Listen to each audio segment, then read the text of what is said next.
অনেকে জিজ্ঞাসা করেন ফেসবুক থেকে কেমন ইনকাম করা যায়, কেমন টাকা আসে। তো আজকে আমি আপনাদের সাথে আমার লাস্ট ৭ দিনের যে ইনকাম ফেসবুক থেকে সেটা শেয়ার করব। তো আপনারা মোটামুটি একটা ধারণা পাবেন। চলেন স্ক্রিনে চলে যাই।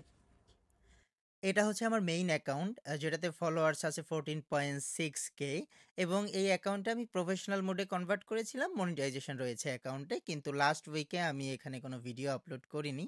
তো আমি আজকে এই অ্যাকাউন্টের ডিটেলসে যাব না, আমি আমার পেজে যাই আজকে। সো আমার নতুন পেজ মেক ফর ইউ, ওটাতে আমি একটু দেখি। সো মেক ফর ইউ যে নতুন পেজ, সেখানে আমার ফলোয়ার্স আছে 4.7K।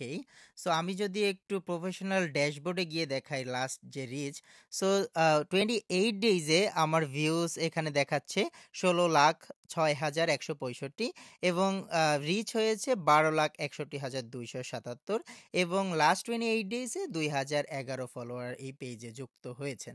তো আমি যদি আপনাদেরকে মেটা বিজনেসে গিয়ে দেখাই, যেহেতু আমার এই পেজে 5,000 ফলোয়ার হয়নি, তো এখানে ইন স্ট্রিম অ্যাড যেটা মেইন মনিটাইজেশন সেটা ওপেন হয়নি, বাট তারপরও অ্যাডস অন রিল অপশনটা ওপেন হয়েছে।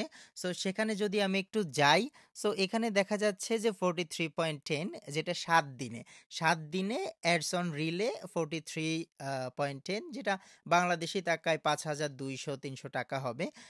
আর যদি আমি এখানে বোনাসে যাই বা স্টারে যাই, স্টার থেকে $0.2, আর এখানে যদি আমি যে বোনাসে যাই, এখানে দেখা যাচ্ছে যে $0.9 এখানে অ্যাড হয়েছে। তো এই পেজে 5,000 ফলোয়ার হওয়ার পরে মোটামুটি রেভিনিউটা একটু বাড়বে।